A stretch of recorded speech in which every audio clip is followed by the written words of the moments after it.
partnership and support of the state governor, His Excellency, giving funding to NAPVID, we established the NAPVID Project HELP. HELP stands for Health, Education, Livelihood, and Palliatives. It's a program that we are pursuing to directly affect 10,000 persons with disabilities in the next 4 years. We are at the second lap of the implementation of that project. And I'm glad that we are making significant inroad in what the agenda or the goal of the project is. For instance, in the health sector this year alone, we have been able to register over 1,000 persons with disability into the Edo Health Insurance Scheme, working with the Edo Health Insurance Commission. This is apart from providing critical health assistance to needed persons with disabilities, ranging from drugs to major surgeries that have been carried out. Thank God, thus far this year, they've all been very successful. We are also very strong on education. Time will fail me to begin to put out all that we have done in that sector. But what stands out for me is that we are looking at a situation where the girl child and boy child with disability living anywhere in Edo State will be able to access education a stone throw away from the house as their counterparts without disabilities. We only have special schools in some urban cities, especially Benin City. It means the child with disability in Igara, in Akoko, in Ugobazwa, and other parts of the state that do not have special schools will not be able to go to school. What we have done this year is to help Edo State develop a 10-year disability-centered inclusive education strategic roadmap that will provide what government needs to do bit by bit in the next 10 years to ensure that at least we have 180 inclusive schools spread across the 192 wards in the state. That way, education, which should be a must for all child, going by the Universal Basic Education Law and Act, will be accessible to people with disability. We've done so much on the education. That document has been presented to the Honorable Commissioner for Education in the state. And they've promised to look into the implementation almost immediately. We have helped to renovate special schools to make it accessible and inclusive. We have provided assistive materials for the special schools. We have provided hostel. NAPVID has a hostel that runs for the boys, at close proximity to the primary and secondary school. This year, we have introduced hostel for the female students, so that we now have in the NAPVID hostel teenagers who have never been to primary school from other local government areas, given opportunity to go to school. We've done so much in these different areas. But we have a brief documentary that will speak to some of our interventions in 2022. We don't want to bore you with a lot of rhetoric, but to welcome you all, to ask that you relax and enjoy this atmosphere this evening, and felicitate with the community of persons with disabilities as we mark the 2022 International Day for Persons with Disabilities. Before I drop the mic, as I thank everyone present, the special invitees, His Excellency, the Governor of Edo State, Her Excellency, the Deputy Governor, His Excellency, the Deputy Governor of Edo State, Her Excellency, the wife of the Governor of Edo State, the Chief Judge of Edo State, the trustees of NAPVID, the keynote speaker, and other special invitees, the media. I also want to recognize and appreciate. I have a little story here to tell. How I had the opportunity to do what I'm doing today, because I'm gainfully employed. By the grace of God, I'm the Executive Director of Network for the Advancement of Persons with Disabilities, and I'm also the Director of Citizens Mediation Center in the Edo State Ministry of Justice. That came about some 19 years ago when, as a young graduate of about 4 years bar practice, I needed to enter the Ministry of Justice to join the state service. And I approached the NBA Benin. and told the then chairman, Osifo, I think Osifo, yes, Osifo was the name. Then her lordship, Justice Courage Ogbebo, was the welfare secretary. I recall meeting her in her chambers then, and she said, okay, no problem. We are writing to see the governor, and you will just go with us. That's how I met His Excellency, the former governor of Edo State, Chief Lucky Onosaka Egbenedion, following the executive led by, I don't know why, MP Osifo, the then chairman, also with Courage Ogbebo, his lordship. And today she's here attending our event. Thank you so much, ma'am, for what you did for me several years ago. Ladies and gentlemen, welcome to the 11th NAPVID Rights Above Charity Lecture. Enjoy your stay.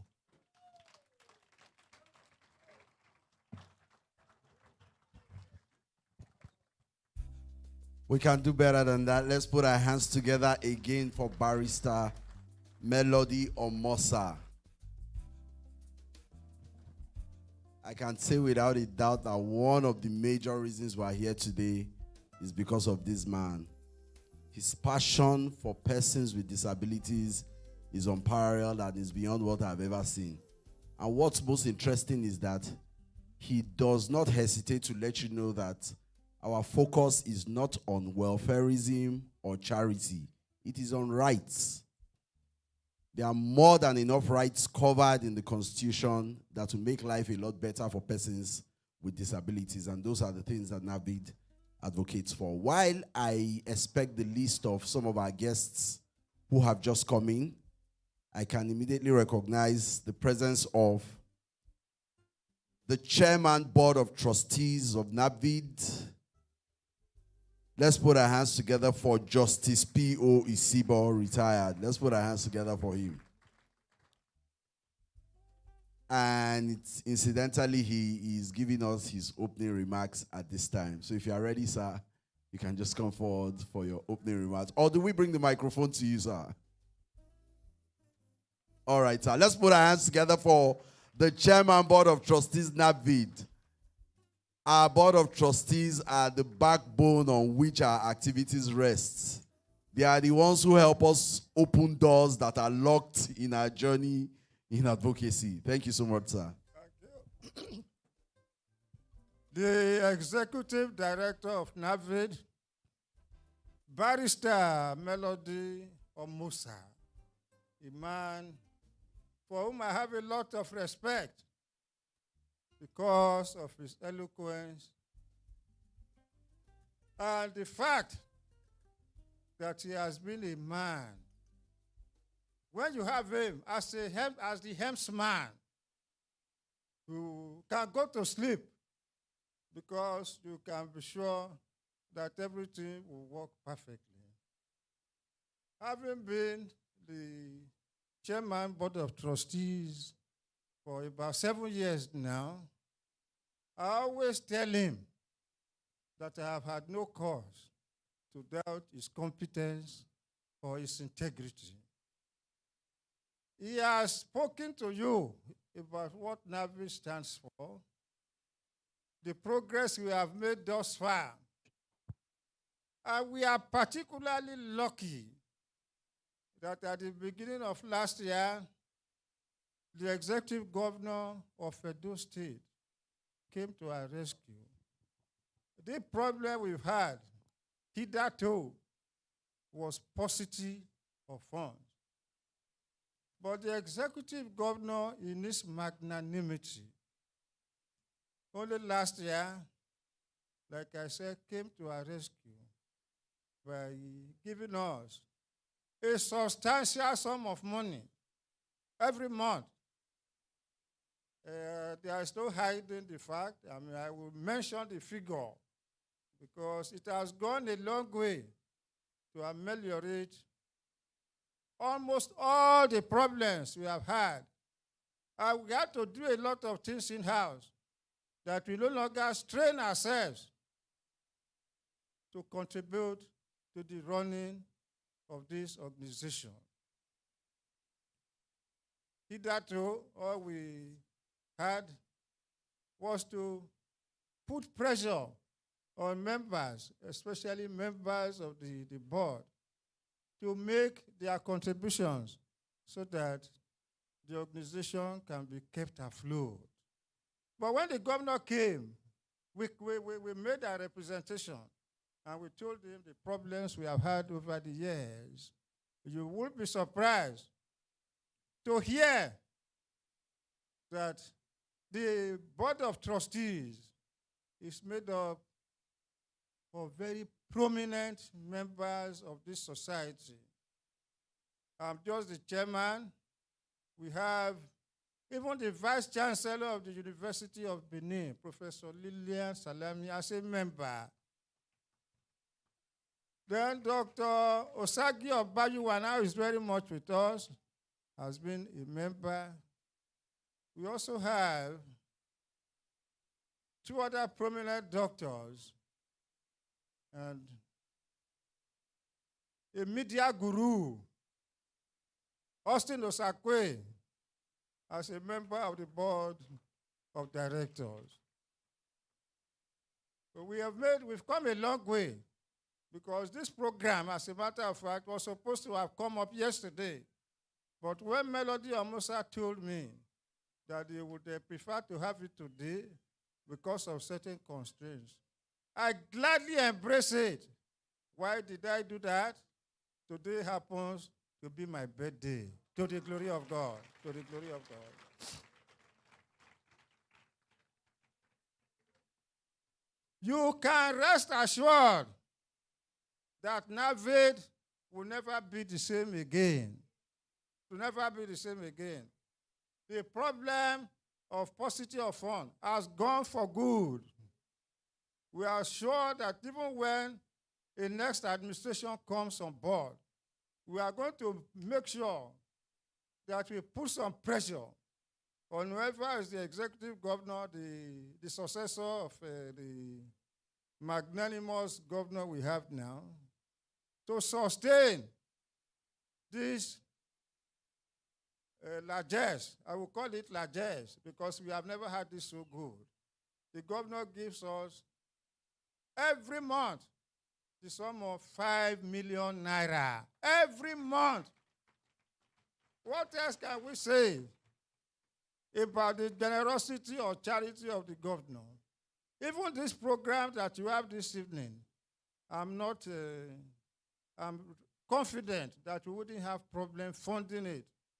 And the executive director has cataloged all the achievements we have made thus far this past 1 year. And this is the courtesy.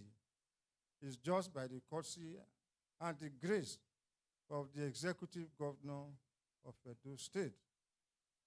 We shall continue to forge ahead.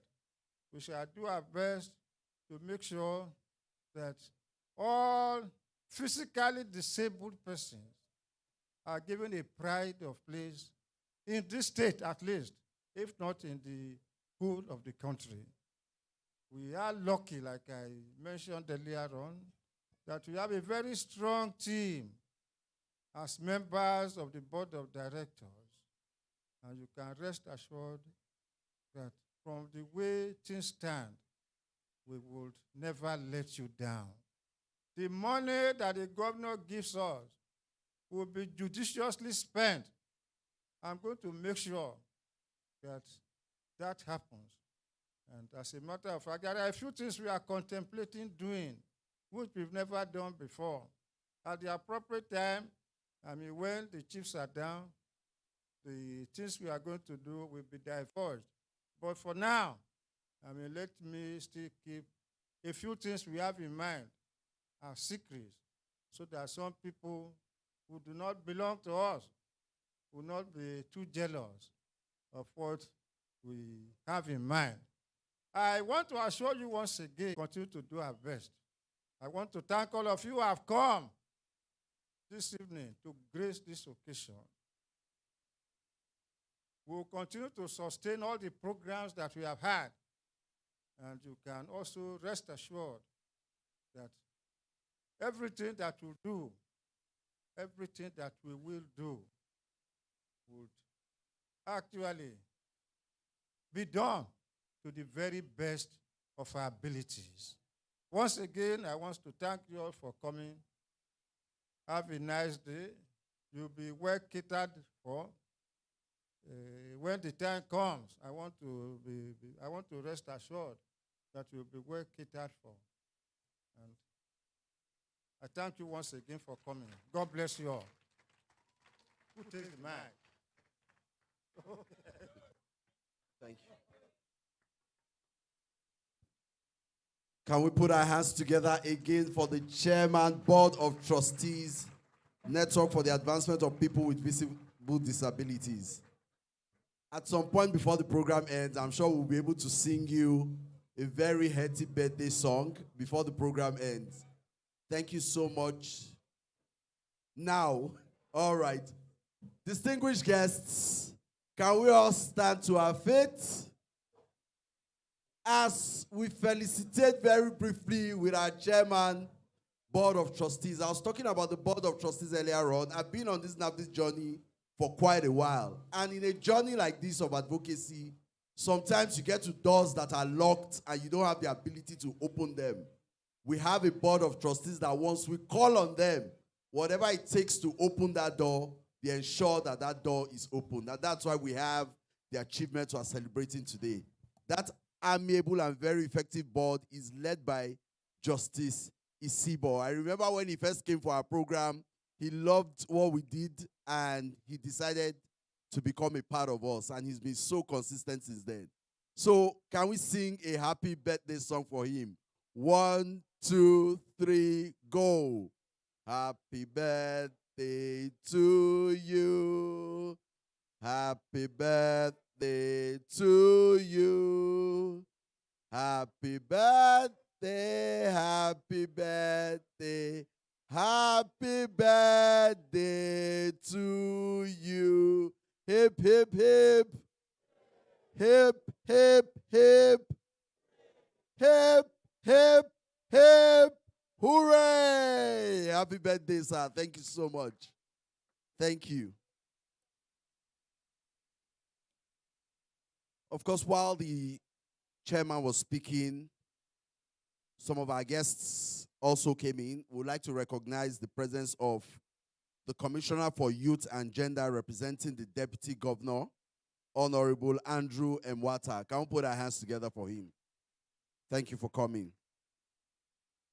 We would also like to recognize the presence of the SSA to the Governor on Education, representing the Honorable Commissioner for Education, Osegale Mary Irogama. Can we put our hands together for her, please? We would like to recognize the presence of, representing the APC, the All Progressives Congress, the State Leader for Persons with Disabilities, Comrade Oveseri Peter Idwoze. Can we put our hands together for him, please? Yes. Earlier on, I introduced the SSA to the Governor of Education, and I mentioned that she's representing the Honorable Commissioner for Education, Dr. Joan Obiawe. Can we put our hands together for her again? Thank you so much.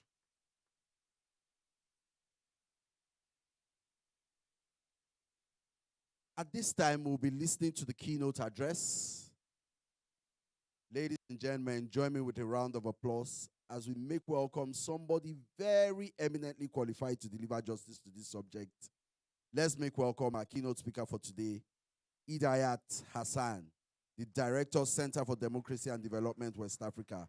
And he will be delivering his keynote address on our theme for today, participation of persons with disabilities in the political and public space and imperative governance agenda. She's been represented by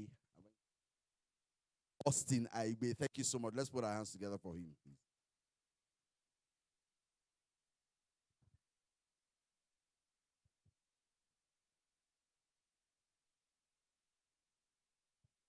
I believe it's the evening. Good evening, everyone. Let me respectfully rely on the already established protocol, but to do justice appropriately, I'd like to recognize very importantly the Chief Security Officer of our state, His Excellency, the Governor of Edo State, Godwin Obaseki.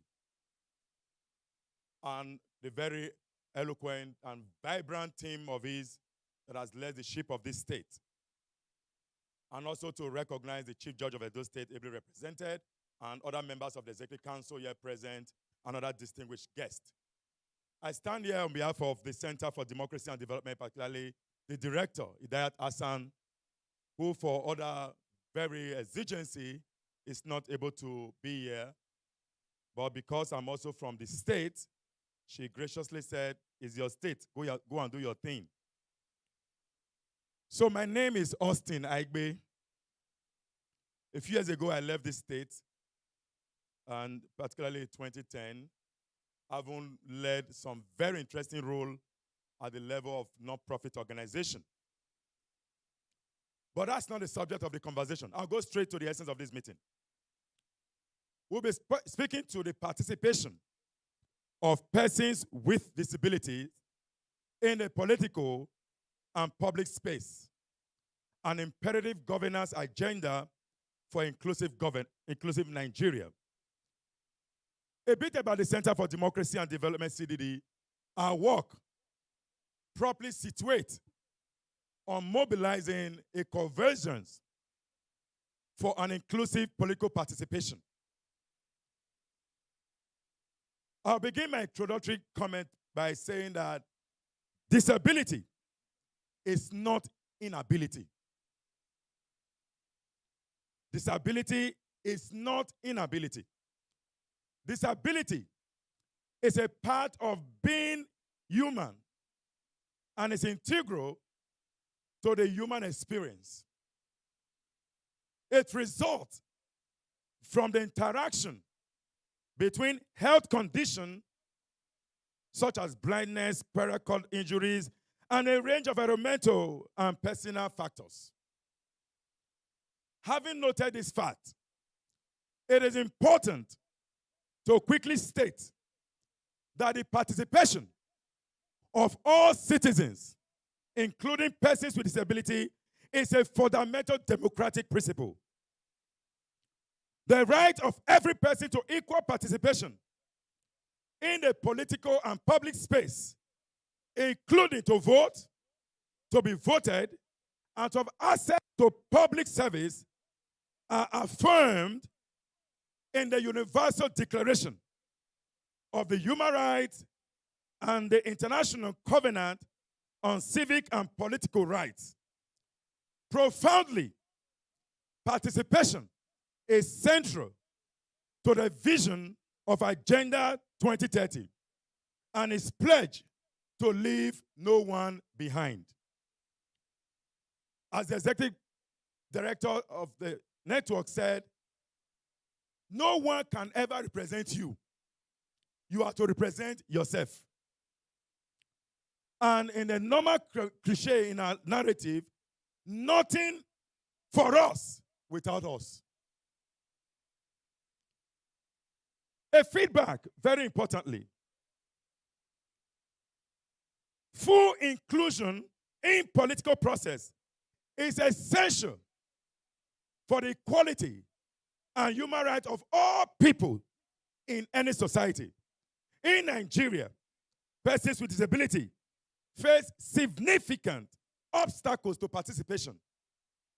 In certain cases, they have been denied the moral rights to vote and stand for election because of the way the Nigerian political environment has been structured. In my engagement working with persons with visual and physical impairment, I have had complaints about the physical political environment which are inaccessible, constraining their movement and limiting openings for them to participate. For example, some persons I interacted with highlighted how polling stations were inaccessible and far from where they live. I quote some comment I got. I'm quoting now.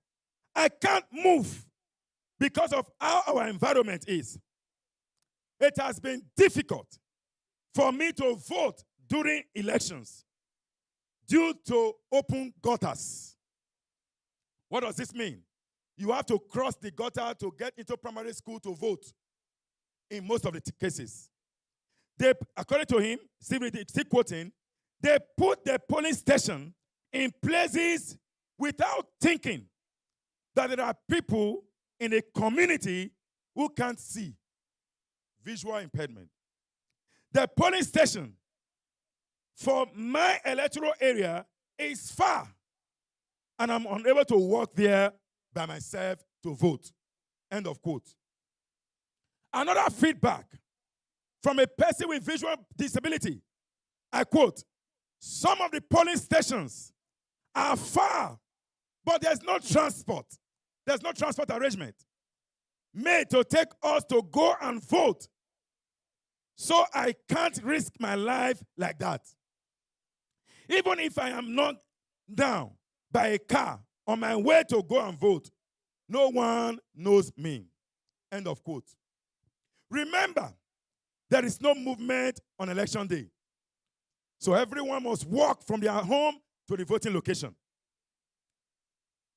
In 2011, before the general elections of that year, we had several engagements with persons with disability here in Benin. That was during the course of our action and our quest to mobilize the community to participate in the electoral process of that year. In one of those meetings, one of the persons with visual disability told me, I will never vote. I decided to probe why. He told me he voted in 2007 general election. According to him, he went to the polling unit with his brother. Please listen to this. It's a very important point. According to him, he had wanted to vote a particular candidate because of the audience, not to mention any party, whereas his brother and his family wanted another party and candidate. But for the rules, he has to go to the polling unit with his brother or someone he knows. On this special day, election day, 2007, he went to the polling unit with his brother. They picked up the ballot papers. They headed to the cubicle where they had to thumbprint. He got there, he reminded his brother, I want to vote this party. The brother said, yes, that is the one you will vote for. The brother put his hand in the ink, pulled down the hand to the one the family wanted, and voted the one against the choice of the candidate, of the voter. And they voted. He said, I hope that's the one you are voting. He said, yes. They finished, they went home. After the poll, results declared, his candidate lost. But he was happy. He was excited because he voted for the candidate of his choice. Then his brother began to laugh. It was then the brother told him, you did not vote for that one. You voted for the one that won. Then this visual disability fellow started to cry. He lost an opportunity to vote his choice. There are many of such cases elsewhere. However, the good news is that the Electoral Act mandates the Independent National Electoral Commission, INEC, in Section 54, subsection 2. It mandates INEC to take reasonable, underline the word reasonable, steps to ensure persons with disability, special need, and vulnerable people are assisted during voting and provided with suitable means of communication during poll. However, the case I just told you now is still in Section 54, subsection 1, which states that a visually impaired and incapacitated voter may be accompanied to the polling unit by a person of choice by him or her. Which means it may still happen again. By way of historical perspective, all through history, persons with disability have suffered systematic discrimination and exclusion from national issues, including issues that directly affect them. The executive director just talked about just now that we have to be involved. Tokenism it is when you place a person with disability over disability issues. That's not the only issue. Person with disability can resolve the economic calamity that Nigeria currently faces. Negative perception about persons with disability and their subsequent placement in confined institutions increases their exclusion from mainstream society, thus leading their inability to integrate in society and make their voices not to be heard on national issues. Although efforts at protecting and promoting the rights of persons with disabilities started years ago. For example, the UN Declaration of 1981 as the International Year of Persons with Disability marked a major turning point in the lives of persons with disability. Executive Director also talked about the women's struggle. That if the women are not where they are, where they want to be, with the kind of inclusion, after all of the 35% affirmative action, even after the national gender policy agreed to by the Nigerian government, we can't still get 35% for inclusive mechanism, including women and youth in our political landscape. It is even more challenging, in his own words, just now.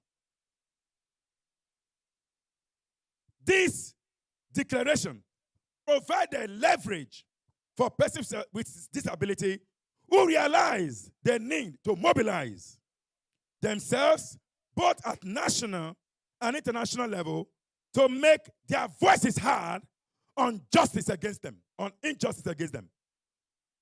After years of struggle, disability activists are now proud of gains they have made in relation to the control they have over their lives and global mainstreaming of disability needs and issues.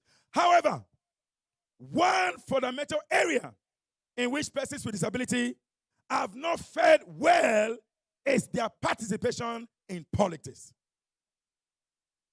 Even in more advanced democratic states like the United States, where persons with disability have enjoyed greater autonomy, the participation of persons with disability in politics is generally lower than persons without disability.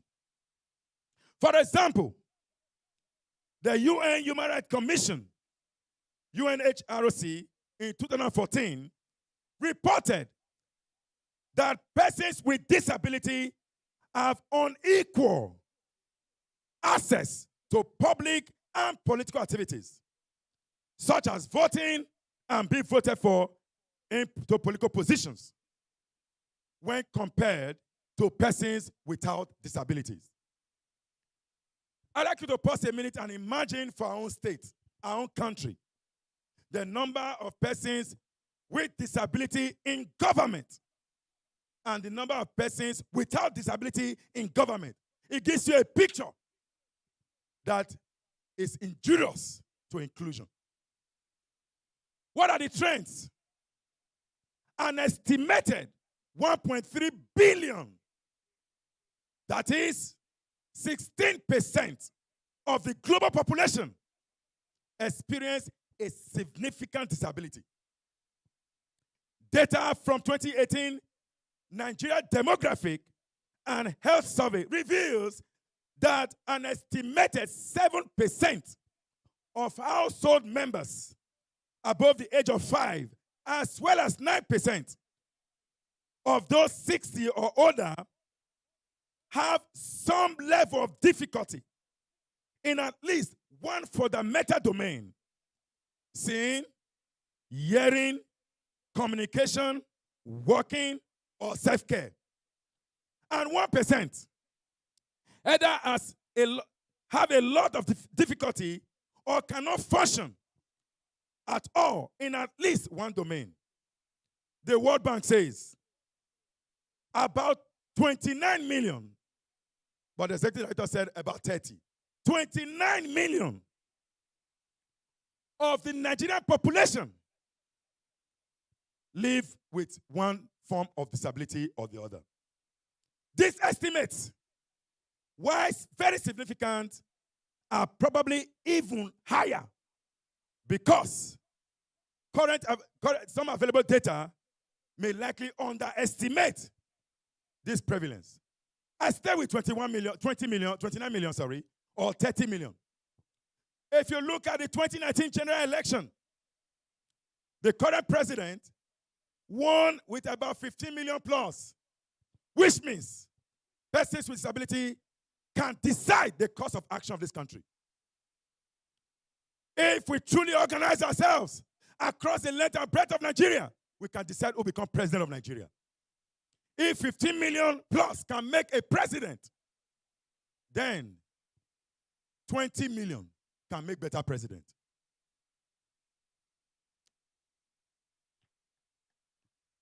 As a result of discrimination, segregation from society, economic marginalization, and lack of participation in social, political, economic, and decision-making processes, this substantial group, this lumber I talked about, have often been left out of development.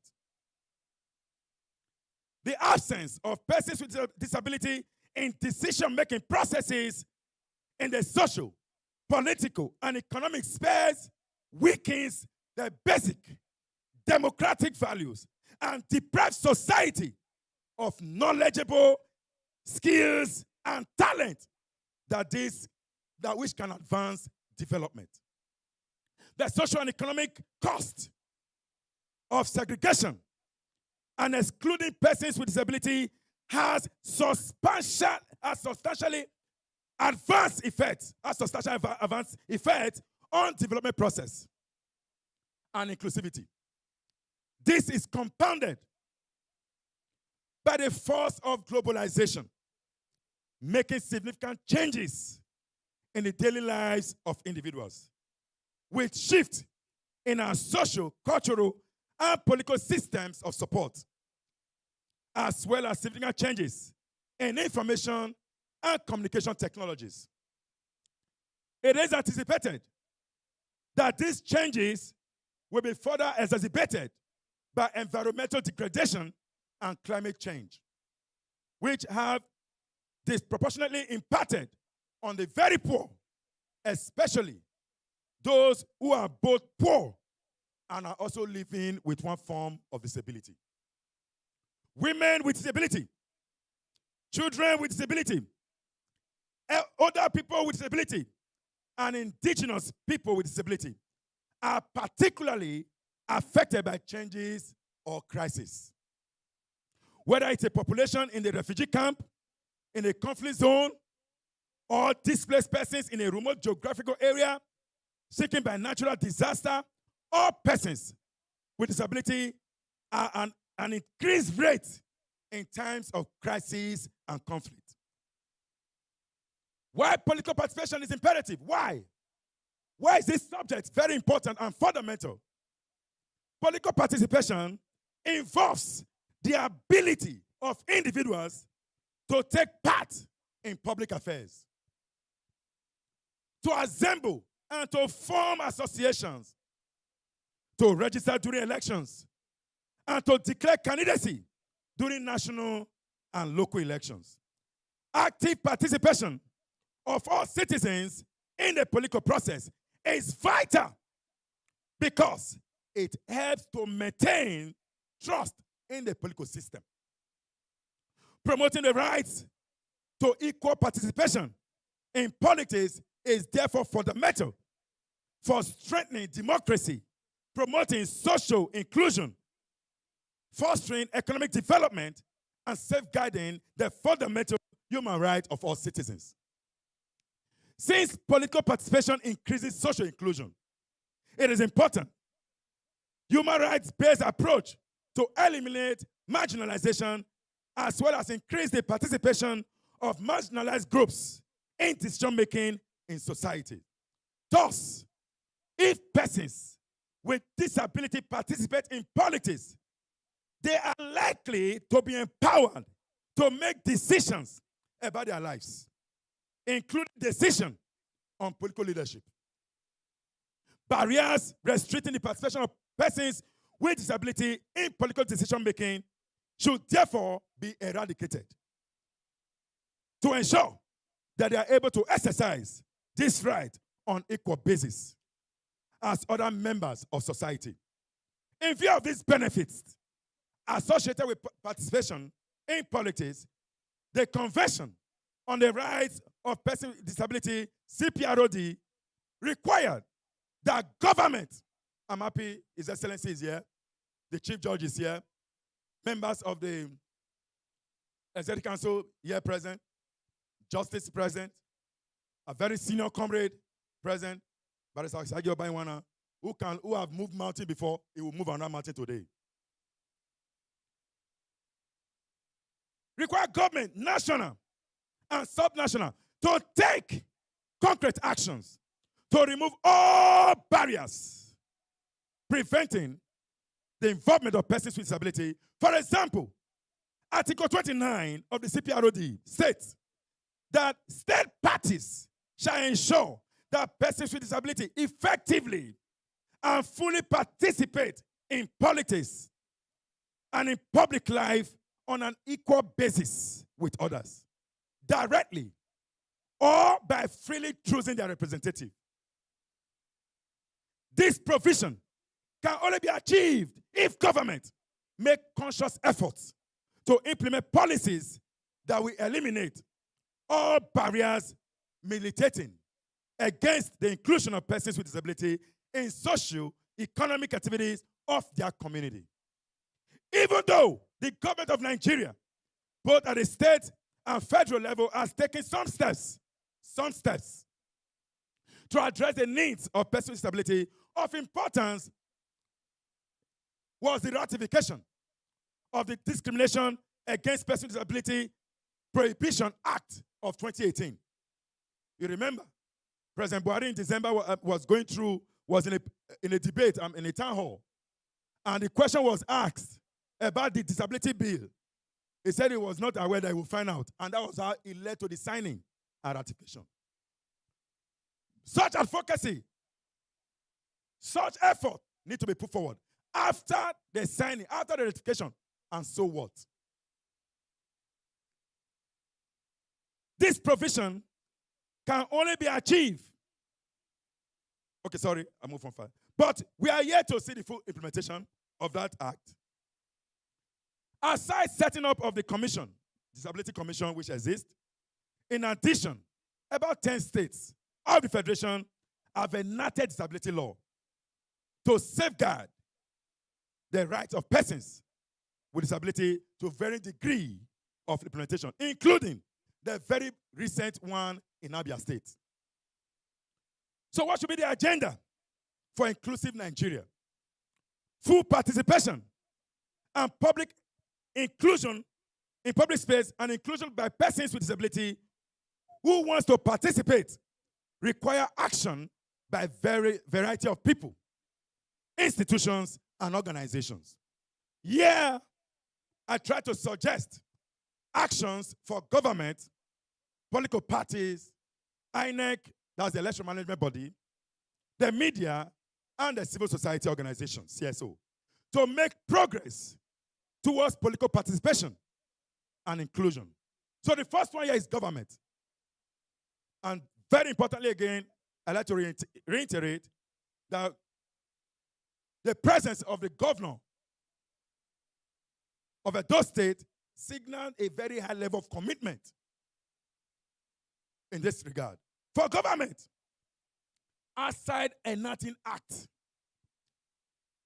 the effective and consistent government support and action are essential for full inclusion. 2 important steps by government toward fulfilling this obligation. 2 important steps. Under the international human rights law, they should carry out an audit. Government should carry out audit. Particularly, those state government can carry out audit of electoral inclusion through a participatory process with persons with disability, with the network. Executive director just told us what has been played, role that has been played in education. Now we need to do audit for political participation. Where are the gaps?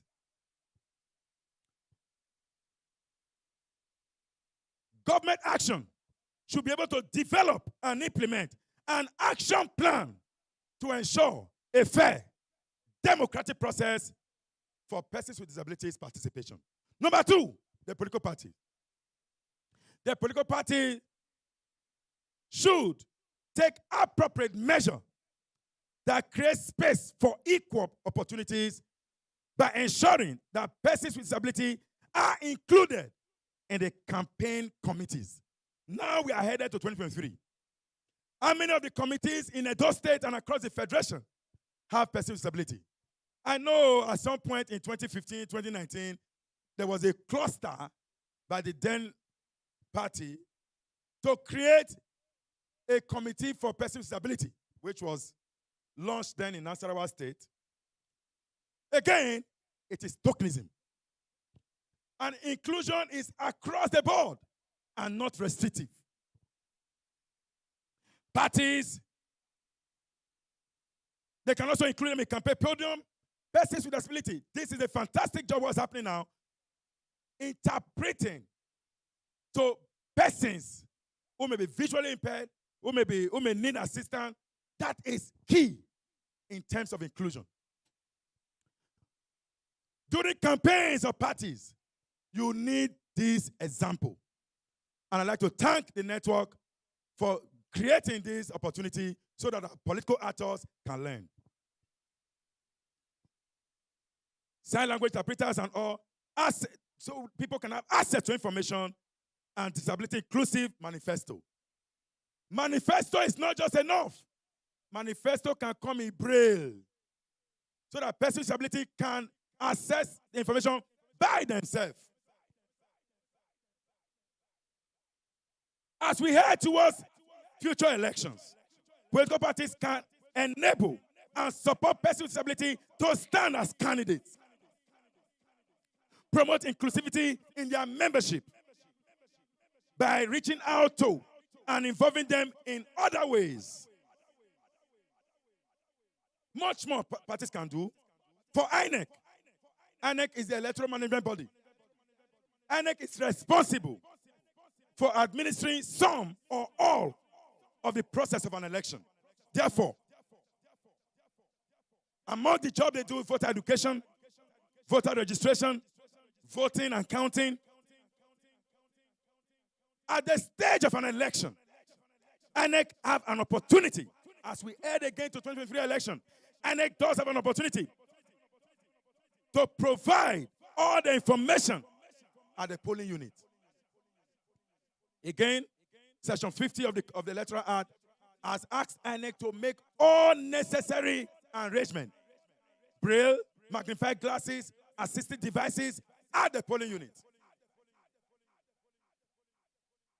INEC should ensure that they take these appropriate steps to review all the previous elections, particularly reports submitted by organizations, to check what is needful to change.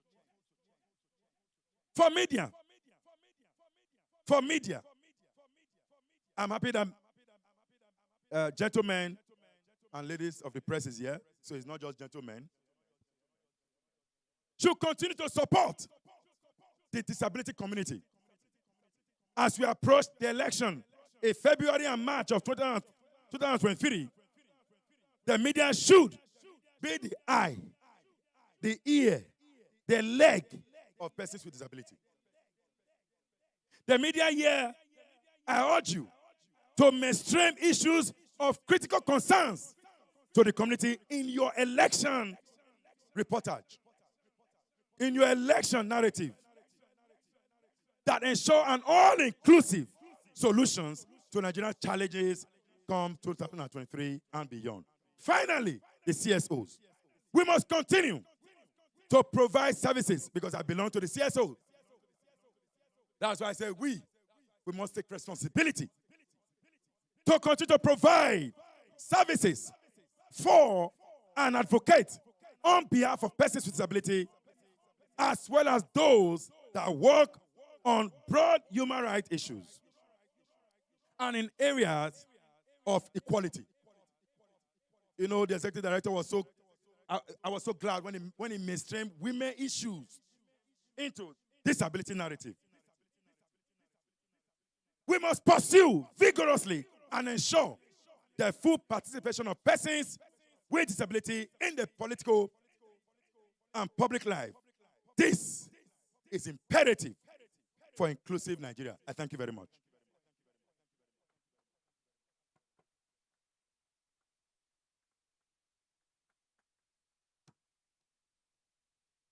Thank you very much, Mr. Austin Aigbe, for that very passionate delivery. Please, can we put our hands together one more time?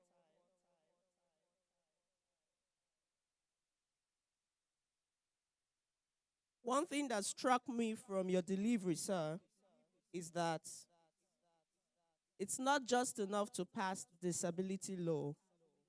I know many persons here are aware that in Edo State recently, the law has been passed by the Edo State government, and we are aware of that. And that's worthy of celebration. Please, let's put our hands together. That is a big step that we have been waiting for, and NAPVID has been at the back of the advocacy to ensure that this is done. However, that is just the first step. There are several steps after that law has been passed. We have to look at implementation and ensuring that policies are drawn and implemented to make sure that that law is actually what we see in our lives as individuals. Very shortly, we'll be going into a panel session